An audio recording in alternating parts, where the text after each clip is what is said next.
words. So, we've been wanting to discuss this book for a while in the contemporary, The Practice of Political Theory, Rorty and Continental Thought. The reason being very personal, that, Rorty's work has been very important for my own research, my own writing. I'm trying as much as possible to keep up with discussions in pragmatism as they evolve, especially the intersection between aesthetics, ethics, and politics. As far as I know, this is the most recent kind of comprehensive attempt to bring the various threads of Rorty's thought together as far as philosophy, philosophy of language, his intellectual origin and progression, together with questions of contemporary political theory. So when the book came out, I was quite excited by the title and by the prospect. And I have to admit that once I read it, I was a little bit disappointed is not the word. I was a little bit horrified by the kind of very dry, style in which the book is written, dry and kind of, the opposite of elegant. And there's something ironic about it, because I think one of the things I love about Rorty's writing is just, his style and the elegance with which he's writing. And I don't know Clayton Chin, and I'm sure he's a serious scholar, but it was quite a journey to cross that book. At the same time, I think that he does a lot of things well, so it's definitely a very worthwhile reading book. And I'll say before I get going, also I should add that, Clayton Chin comes from a political science background. That's definitely not my background. So large portions of the book I read kind of as an outsider trying to figure out what he's doing. And I found it quite exciting because some of the thinkers he is discussing, especially toward the end of the book, are people whose work I didn't know, and I found quite illuminating and interesting, kind of to think, with Rorty, but also beyond Rorty as well. So what I have to share with you are two slides in which I try to bring some of the main points I took away from the reading of the book. And I hope then to do the crazy impossible, which is then to create some sort of a bridge to the other texts we disseminated for today, which are, I have to admit, almost randomly picked 4 responses to the corona crisis of recent weeks. Now, granted, there are by now a billion other responses, some of which are very interesting, some of it, less interesting. So I hope that maybe today's discussion can convince you guys to make suggestions for other texts and other sources. And what we have in mind, by we, I mean Ben, Cody, and I, is to start kind of a blog section on our website in which we collect more and more contributions to this discussion about the contemporary in the context of the coronavirus. So for the first time in the work of this group, there will be a very contemporaneous aspect to our work, and hopefully also kind of a discussion forum to emerge around it. Because I think we all sense that whatever happens next, and no one's a prophet, one thing is quite sure, namely that we're not simply going back to where we were in November of 2019. I know this sounds, flat as it goes, but I think we all share a sense that we're in the middle of something that will define, I don't know what, the next 5 years, the next decade. We tend to think in our discussions about contemporary history along the lines of defining historical moments. So 1945, 1989, 2001. I'm quite convinced that we need now to update the website and after the comma, so after 2001, and another comma and write 2020 because we are at such a moment. Okay, so let me now share with you quickly the screen, and let's see, this is now sharing, and I'm going to make this. So can you all see the slide? Okay, terrific. Now, please feel free to stop me at any given point. You know, it doesn't disturb me at all if you raise your hand. You know, I can go slower, I can explain, I can, you know, obviously take criticism or objections. So just feel free to do whatever you need to do without any bureaucratic hurdles. So some key points taken from the book, and I'm starting with a very general, not even a bird's eye view, but kind of a view from, I know what, from outer space about Rorty's philosophical project by saying, and that's the first bullet point on the slide, that for Rorty, philosophy is a facet of human reproduction. And by reproduction, I go back to Karl Marx's vocabulary. Karl Marx uses the notion of reproduction to describe the way in which we wake up in the morning and we're busy in trying to survive and make sure that, you know, our families, we as a species, continue to survive.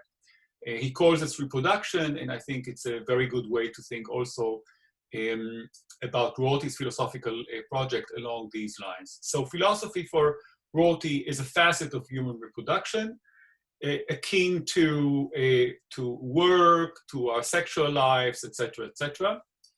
So what distinguishes philosophy within the larger context of reproduction is that philosophy is a practice of doubt. A doubt, the moment in which we are able as a species to step outside whatever we happen to do at the moment and raise questions about the very process of reproduction. So we ask questions such as, what do I undertake? So what are the various activities I'm involved in? What do I trust in order to survive? Who do I collaborate with? Etc., etc. So again, as a very general kind of global view of the larger philosophical project. Now, related to it, so if we think of philosophy as a facet of human reproduction, related to it immediately is Rorty's very harsh criticism of epistemology as a philosophical pursuit. So Rorty does not think that philosophy should be invested in epistemology, and I put it, in kind of quotation marks, because epistemology for him is basically the pursuit of capital T truth. So the pursuit or the longing for finding, quote unquote, the real. All notions of philosophical nominalism. So all attempts to find the one reason, the one center, the one cornerstone out of which all other philosophical questions emerge is very harsh and very consequential in his rejection of any forms of foundationalism, any attempt to establish one foundation on the basis of which the entire philosophical construct should stand. Obviously, he's very critical in his rejection of metaphysics of all sorts, be it religious metaphysics, but also secular metaphysics. He doesn't believe that there's anything outside or beyond our physical world in the sense of human reproduction, in the sense of what allows us to survive as individuals and as a species. Often he would call epistemology, capital T truth, the real, nominalism, foundationalism, metaphysics, etc. He will call it the Plato-Kant program or the Plato-Kant project. So philosophy's investment in everything that is beyond or outside the process of reproduction. In this regard, I read Rorty is very close to someone like Heidegger, who in a very similar manner urges us to focus on human reproduction, albeit without social and political thought. So that's something quite important distinguishing Rorty from Heidegger. But in the rejection of metaphysics and the rejection of the Plato-Kant tradition, they're quite close to each other. So questions typical to Rorty's philosophy in general terms are questions regarding what we know, not so much how we know, but what we know, how we live with each other, and what we may hope for. Now, all these questions for him are based in pragmatic, that is, practical engagement and exchange with others. So these kinds of philosophical questions are answered not by retreating from the world and engaging in solitary meditation, solitary reflection, but rather we are in the process of addressing those issues by constant engagement and exchange with those who surround us. In this regard, I think Rorty is Aristotelian. He thinks of us as, social creatures, always already in engagement with those surrounding us in our attempt to survive. Now, the next point 4 on the slide, the rejection of metaphysical realism is something quite important to him as far as it touches on moral and political value. So he's very adamant in rejecting claims about how the world is. He's similarly rejecting skepticism and subjectivism when it comes to normativity. He doesn't believe in the distinction between objectivism and subjectivism. He thinks that we attempt to answer or to address the worlds around us, including the worlds as far as they touch on moral and political value, within the practice of reproduction. So it doesn't quite matter if we do it, as we call it, subjectively or objectively. What we really need to focus on are modes of practice. Rorty is very adamant in holding on to fallibilism. So the idea that all our notions, convictions, concepts, whatever we hold on to, whatever we believe in, is fundamentally flawed and in need of endless revision and endless change in terms of our positions. So we should never find ourselves locked into a system of concepts and a system of beliefs for which we can think that this system will stay with us forever. We, in fact, need to assume that whatever we hold on to will be proven incorrect, insufficient, not enough in the process of reproduction. So it's a non-intuitive way to think about philosophical insight, but I think a very productive one when one tries to work within Rorty's philosophical universe. Rorty is historicist in his basic approach, namely he believes that all our ideas, all our convictions, all our modes of individual and social lives are to be understood within the context of their emergence, which means that under different circumstances, whatever we hold on to as a no-brainer or as capital T truth will fall apart and give way to other forms of existence.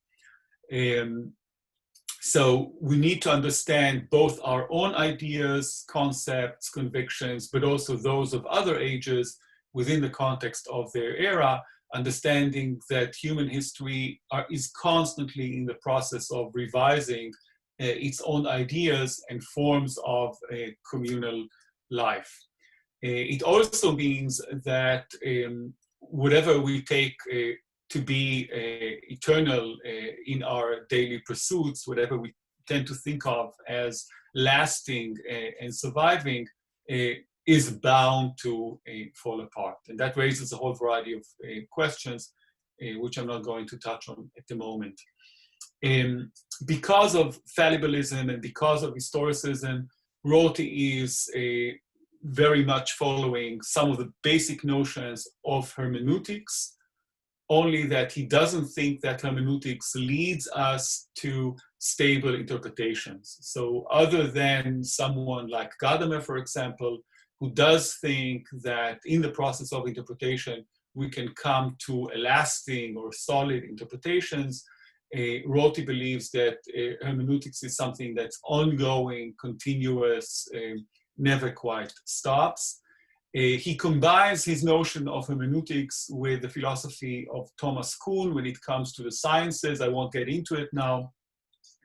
But basically what it means in the context of Rorty's project is that also all our scientific insights and our scientific ideas are on the basis of interpretation, and they're nothing but various narratives we weave around the natural world. Thus, one paradigm will follow the other. Whatever we hold on to as truth in the natural sciences is just a narrative told within the natural sciences at a given point in history. Reasoning on a personal level for Rorty is an endless chain of what he calls redescription. As individuals, we're constantly in the process of describing and redescribing who we are and what we are. In this regard, Rorty is very close to Nietzsche and the way Nietzsche thinks about the self. We are the narratives we tell ourselves and others about our convictions, our lives, our histories, our psychology, etc., etc. And obviously, those stories we tell, every time we tell them again, are a redescription, thus changed, altered, a new interpretation of what we said 5 minutes ago, a day ago, a week ago, or a year ago. This is one of the reasons why Rorty's reading of Freud is so interesting, because he doesn't read Freud and psychoanalysis as giving us lasting insights about our psyche. He doesn't think that the psychoanalytic process leads us to stable, eternal ideas about our origin and how we became the people we are. Rather, he thinks of Freud and Freud's work as allowing us to constantly revise the stories we tell ourselves about our origin and about our personal constitution. So he reads Freud's project not so much as a project about the truth of our unconscious, but rather as a way to leave whatever story we had about who we are and what we are behind and move on to tell a different story, another story, a story of liberation. On a communal level, I'm taking a short break. On a communal level, reasoning for Rorty is a communal, it's a social activity of redescription. So how we get together as a community, how we define the polity is a constant, ongoing process of redescription. We constantly redescribe to each other how we lived our lives in the past, how we live our lives in the present, and thus how we should live our lives in the future. Everything is pretty much up for grabs, and everything is communally or socially defined. In other words, if you think about political theory, we should not come to the political game with preconceived notions, preconceived ideas, certainly not with preconceived ideologies, and hope to get our ideologies, preconceived notions, etc., kind of shoved down the throat of those we converse with. Rather, we should assume that ideas will emerge only within the process of an ongoing exchange with others. So maybe we stop here for a moment and see if there are any questions, anything you'd like to raise, any objection, criticism, etc. That would be a good point. Yeah, Amir, I have a question. Ben. At this point, have you, I know that there are more slides coming, but I'm curious about how much of what is here is sort of Chin doing his own redescription of Rorty's viewpoints, and how much of it is sort of his intervention into a reading of Rorty. Because I noticed in the text itself, a large part of his argument is about the critical reception of Rorty and reframing that reception in terms of his own argument. So to try to do something which is quite obnoxious, and that is to imagine, how Rorty would respond to this question, I would suggest, nevertheless, that there is no description. All we have are redescriptions.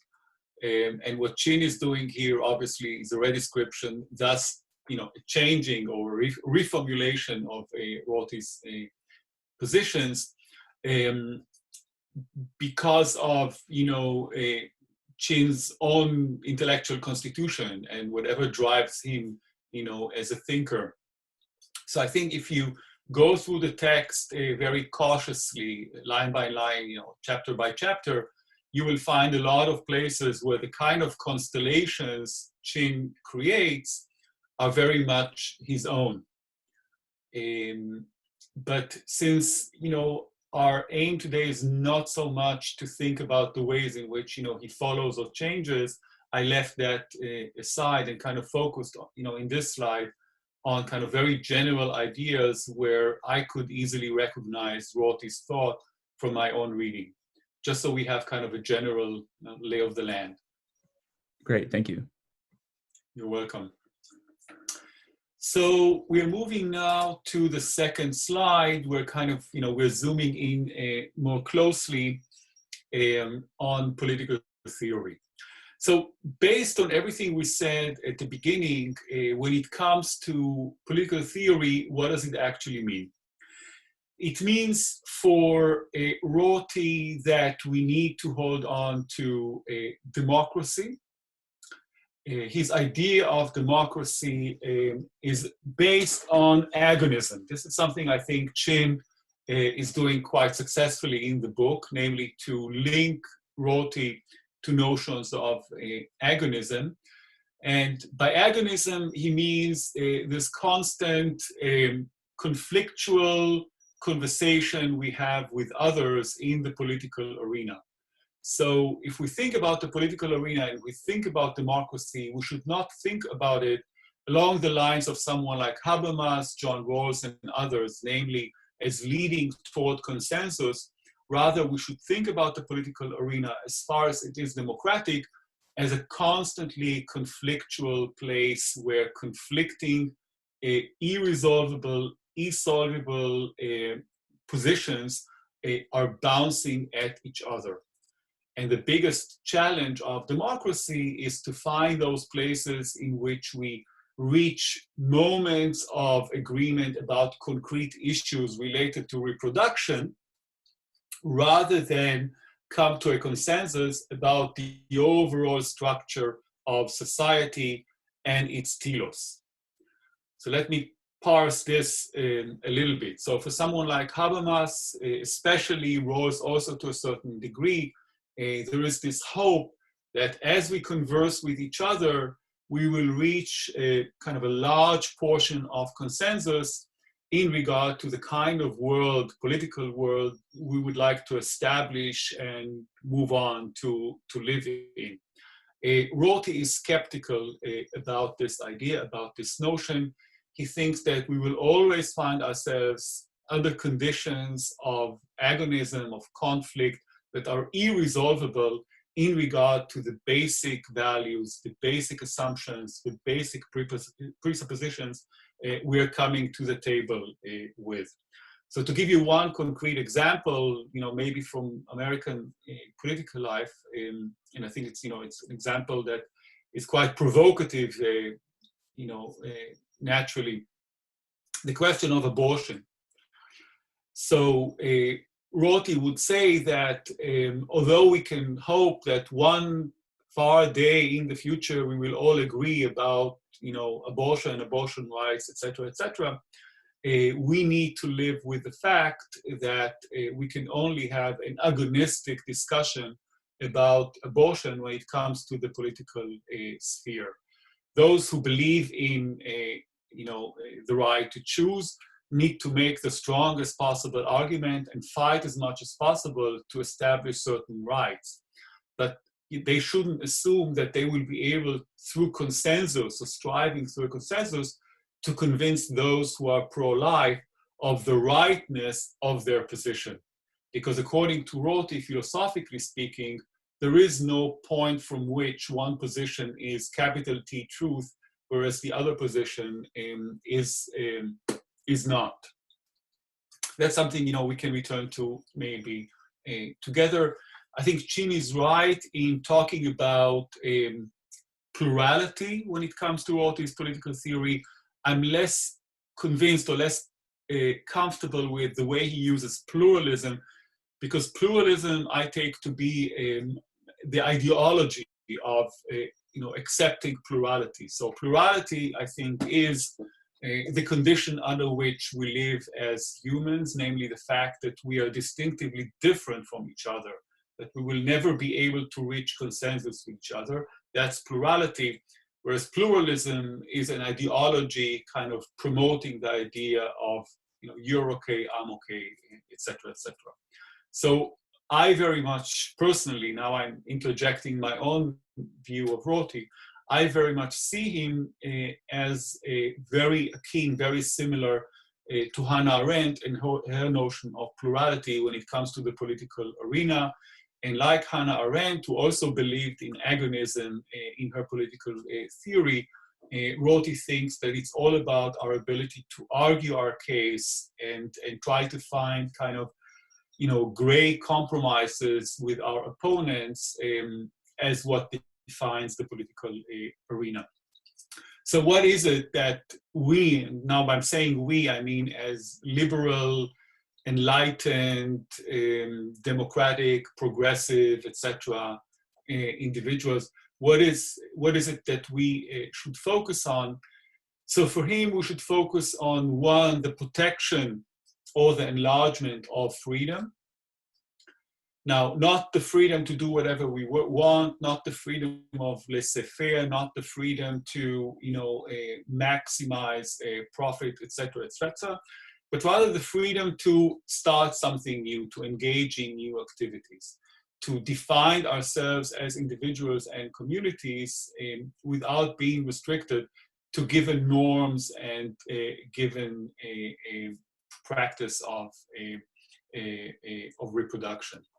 Now he combines, Rorty, the protection and the language of freedom, he combines with, and that's number two, the limitation or the reduction of suffering. So if there is an ethical idea and a political idea Rorty thinks we need to hold on to, is the idea that suffering, human suffering, should be limited or reduced. This may sound somewhat flat to you, but I would suggest that we need to think of the two as going together with each other. So the pursuit of enlarging freedom together with the limitation of suffering. So how can we balance our wish, our desire to live our lives as freely as possible with making sure that if we do so, suffering does not increase for others? Or as we're protecting our freedom and as we make sure that our freedom is sustained, how can we do it without elevating the level of suffering to others? And this is an ongoing, never-stopping process of balancing between freedom on the one hand and the reduction or limitation of suffering. One concrete example for this could be really the marketplace or the economy, in which our various ideas about what freedom means for us as individuals or even as groups needs to be then balanced off or brought into conversation with how whatever we will do or undertake as free individuals or groups may do to the lives and the fate of others. So it's kind of an ongoing balancing act that we should focus on when we think about the political arena.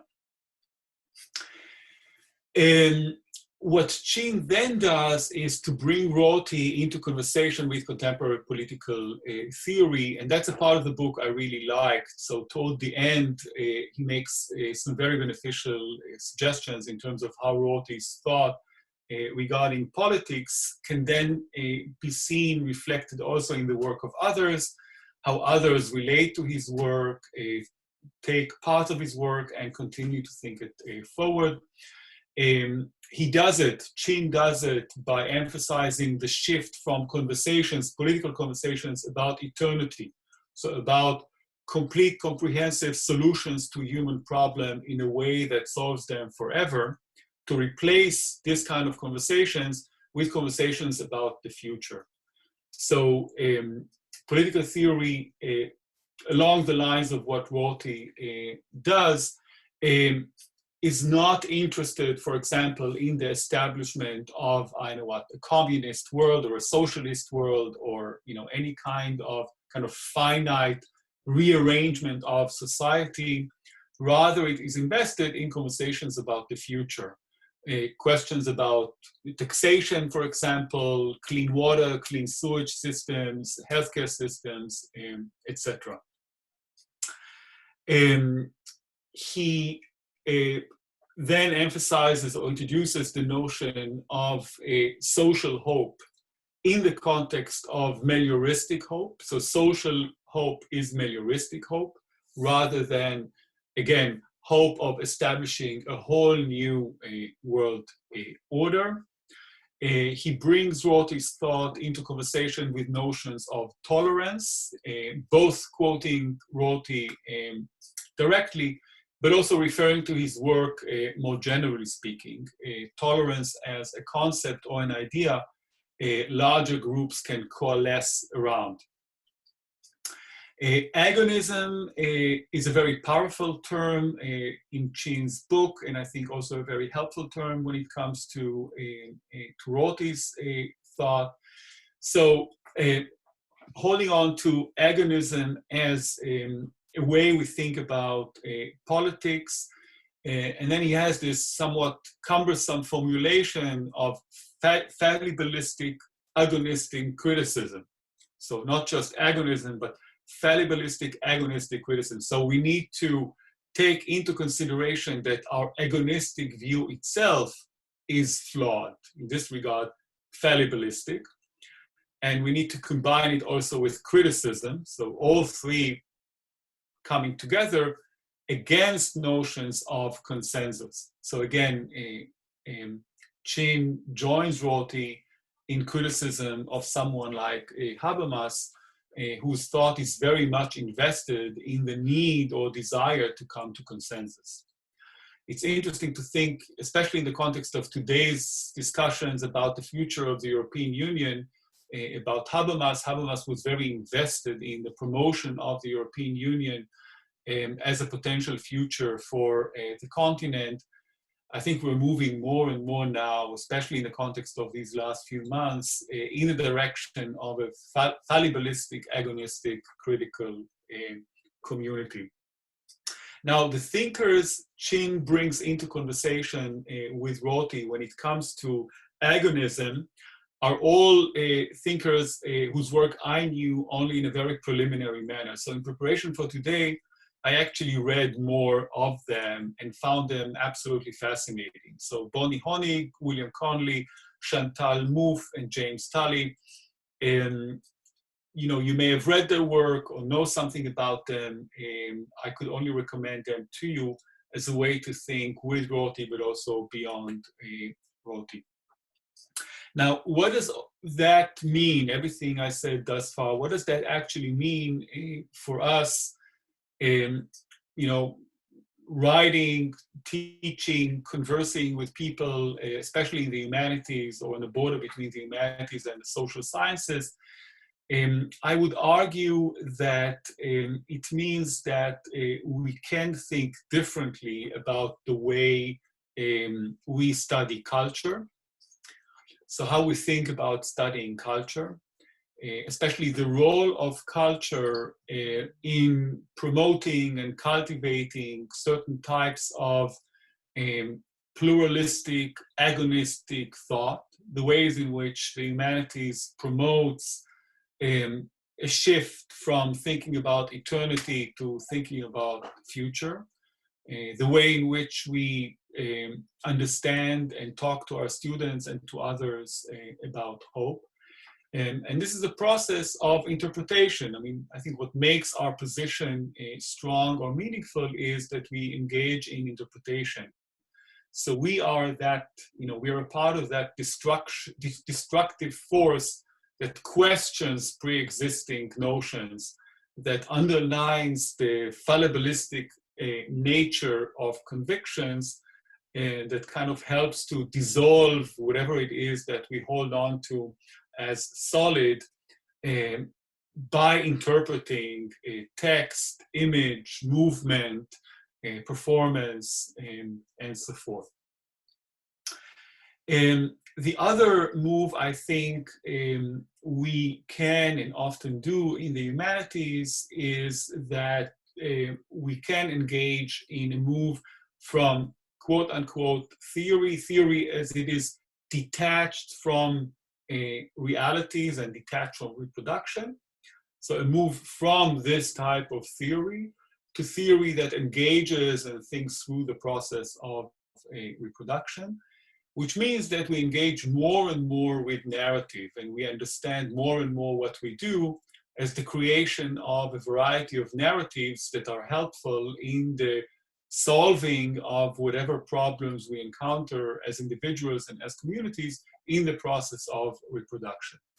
And this move away from kind of capital T, high-level abstract theory to a more tangible engagement in communal conversation onto narrative is something I found in a recent piece by Ellen Malachowski on Rorty's thought.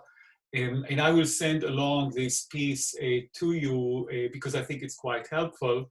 Malachowski has written quite a bit about pragmatism, about Rorty, etc. And so this could be a good way to think with Chin, but also beyond Chin, about the kind of work we do in the humanities. And I couldn't resist the temptation to end my short kickoff by one thing I found online from these recent weeks' debates, and that is a conversation between Zizek and Avila, which you can watch online, in which it's very, very clear to Zizek how the future should look like. Namely, it's either communism or barbarism. It's that simple. So that's a quote from the interview. And I think it's a good way to think about what Rorty is not doing, or what Rorty would recommend us not to do. So it's not so much about communism or barbarism, it's about how different, whose positions will never quite reach the same point. We will never reach consensus with those who are on the other side of whatever political discussion we find ourselves in today. And it's about our ability to conduct an agonistic conversation with them. It's not communism or barbarism. I think this kind of a question, Rorty would say, is bound to lead us to authoritarian modes of political governance, in other words, a very dangerous future to all.